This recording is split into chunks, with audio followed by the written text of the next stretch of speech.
Yo les amis, j'espère que vous allez tous très bien, super content de vous retrouver pour ce nouvel épisode de Rejour, le 18ème, et pour parler exclusivement de la victoire de l'Italie contre la Belgique. C'était le match de 21h, c'était ce quart de finale de 21h à Munich, à l'Allianz Arena, victoire 2-1 des Italiens. On va pas parler de Suisse-Espagne aujourd'hui, on se réserve le débrief de cette rencontre pour la preview des demi-finales qui arrivent très vite, qui arrivent après-demain. On utilisera notamment ce qu'on a vu pour évoquer peut-être quelques faiblesses de l'Espagne que l'Italie pourrait exploiter dans le cadre de ce dernier carré. Mais aujourd'hui on se concentre sur Belgique-Italie parce qu'il y a beaucoup de choses à en dire. Et on est parti. Alors je crois que le premier point qu'on peut souligner, c'est déjà la surprise de ne pas voir cette rencontre, ce quart de finale, aller jusqu'en prolongation, vu les derniers matchs de l'Euro, entre Croatie-Espagne, ensuite France-Suisse, alors pas Allemagne-Angleterre c'est vrai, mais ensuite Suède-Ukraine, et juste avant du coup Suisse-Espagne. On avait 4 des 5 derniers matchs de l'Euro qui étaient allés jusqu'en prolongation, potentiellement tir au but. Là non, donc on est surpris dans une certaine mesure, mais pas vraiment non plus, parce qu'au vu de la physionomie, c'est une victoire totalement méritée pour les Italiens sur ces 90 minutes. Ils ont été supérieurs dans quasiment tous les compartiments du jeu, et c'est un match en plus qui nous rend l'analyse assez facile. Je pense qu'on peut la segmenter en 2 tronçons majeurs. Le premier, c'est ce que l'Italie a réussi.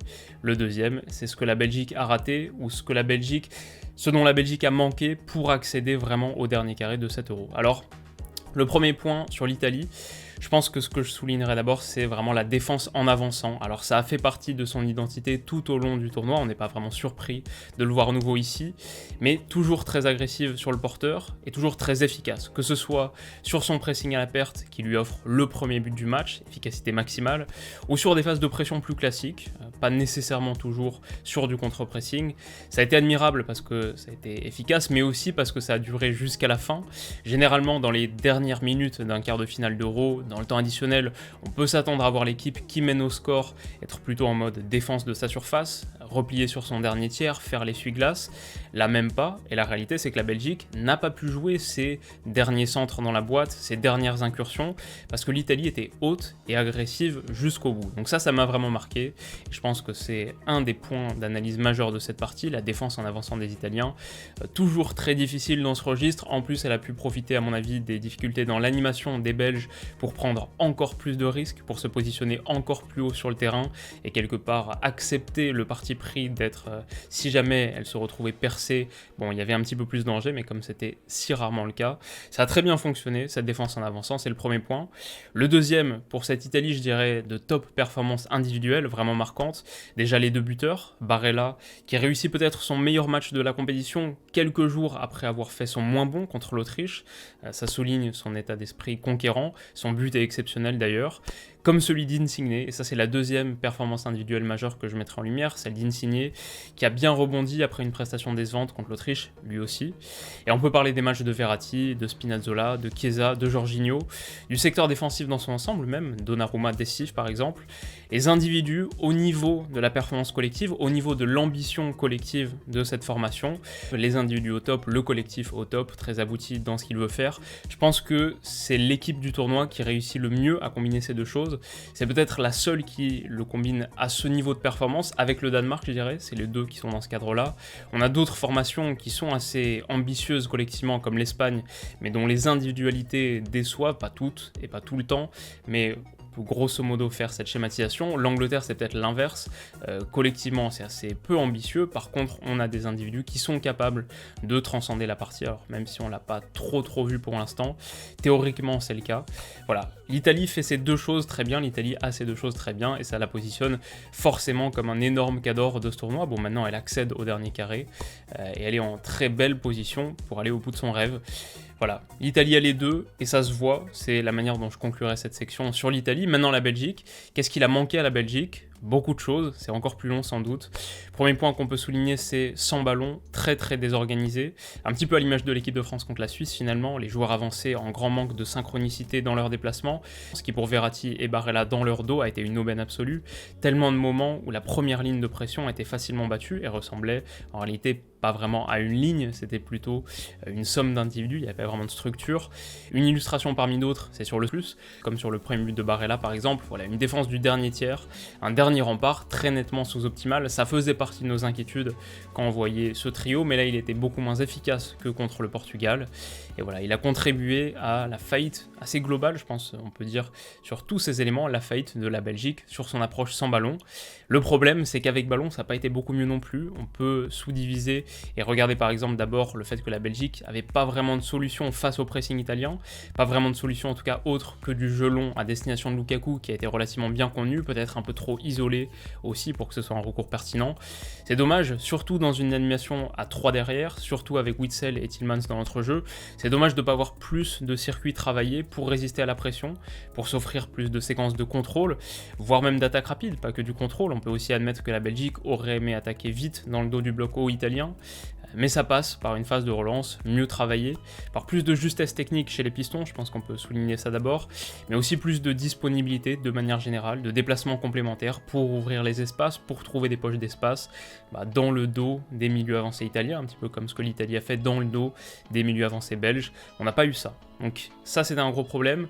Et finalement la Belgique a été dangereuse sur deux types d'actions uniquement. Un, c'est les transitions offensives où De Bruyne réussissait un miracle pour battre le contre-pressing et sortir de son premier tiers, à l'image de cette pirouette à la 25e minute qu'il enchaîne d'une course de 30 mètres et d'un externe pour servir Lukaku. Voilà, il doit faire des miracles.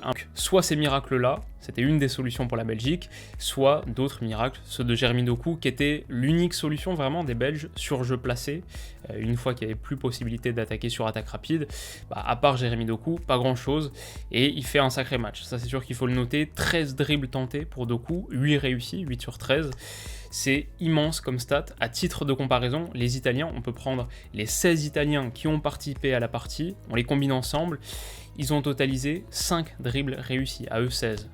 3 pour le seul Barella d'ailleurs, ça souligne l'ampleur de son match. Mais voilà, 5 dribbles réussis pour l'ensemble de l'équipe italienne, contre 8 pour Jeremy Doku. Plusieurs dans des zones avancées d'ailleurs, ça c'est sa carte des dribbles. Et avec un apport tangible, mesurable, avec une vraie efficacité derrière, des occasions à la clé, notamment un penalty provoqué en fin de première mi-temps, qui permet à la Belgique de continuer à y croire. Mais en deuxième, il n'y aura pas grand-chose à part ces percées de Jeremy Doku. Et voilà, en quart de finale d'Euro, il te faut plus, en fait, il te faut un arsenal, un minimum fourni, et tu peux difficilement t'en sortir avec un seul très beau fusil, c'est ce qu'on a vu. Un bon exemple de ça, un bon exemple d'à quel point un arsenal complet c'est utile, on peut regarder du côté italien, de la production très complète justement des Italiens, avec des choses réussies dans plusieurs zones du terrain, ce qui leur permet d'aller chercher une victoire nette. Je pense que personne ne va dire aujourd'hui que la victoire de l'Italie n'est pas méritée, alors même qu'Immobilier a été très pauvre. Ça reste un motif d'insatisfaction si on est italien, si on est Roberto Mancini, c'est quelque chose auquel on réfléchit pour la suite du tournoi, mais sur les 90 minutes d'hier, ça prouve à quel point l'Italie était forte, capable de l'emporter, sans même un bon match de son numéro 9, à quel point l'Italie était complète et avait plusieurs armes dans son arsenal, elle. Donc voilà en gros pour l'analyse rapide qu'on peut faire de cette partie, ce que la Belgique a raté, ce que l'Italie a réussi. Ça me semble assez prégnant et ça explique de manière assez claire la victoire de l'Italie. Maintenant, quelques observations complémentaires, on peut finir avec une énorme pensée pour Spinazzola bien sûr, qui sort sur civière à un quart d'heure de la fin. Apparemment c'est rupture du tendon d'Achille, donc énorme coup dur.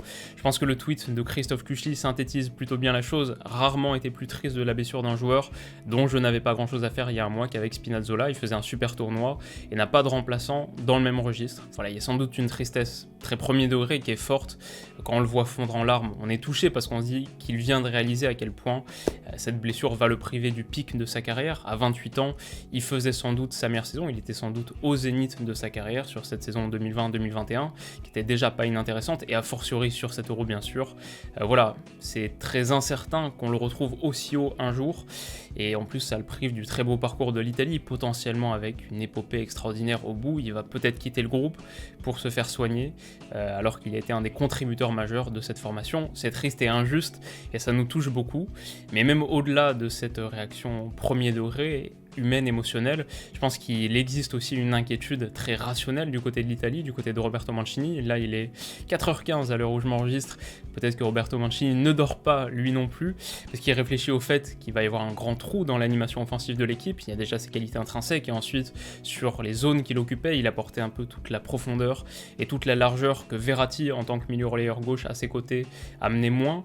De ce point de vue, il était un petit peu le pendant de Barella côté droit. Voilà, il y avait une belle symétrie, et on l'a vu depuis 5 matchs maintenant, l'apport de Spinazzola était très fort.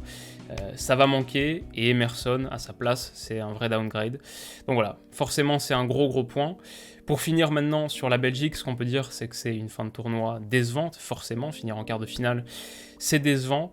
Alors c'est contre un gros morceau, c'est sûr, mais ça reste une sortie en quart. Dans ma vidéo preview à l'époque, la preview très large de l'Euro 2021, il y a 3 semaines maintenant, j'avais dit que la Belgique serait ma déception du tournoi. La réalité, c'est qu'il y a d'autres déceptions qu'on peut mettre encore devant la Belgique, nommément la France, mais j'avais mis la Belgique comme déception du tournoi, parce que je la voyais arriver en quart de finale et sortir en quart de finale contre l'Italie, en arrivant donc au bout de cette fameuse génération dorée, sans avoir pu jouer 2 finales de grands tournois, avec un résultat même moins bon que la Coupe du Monde il y a 3 ans.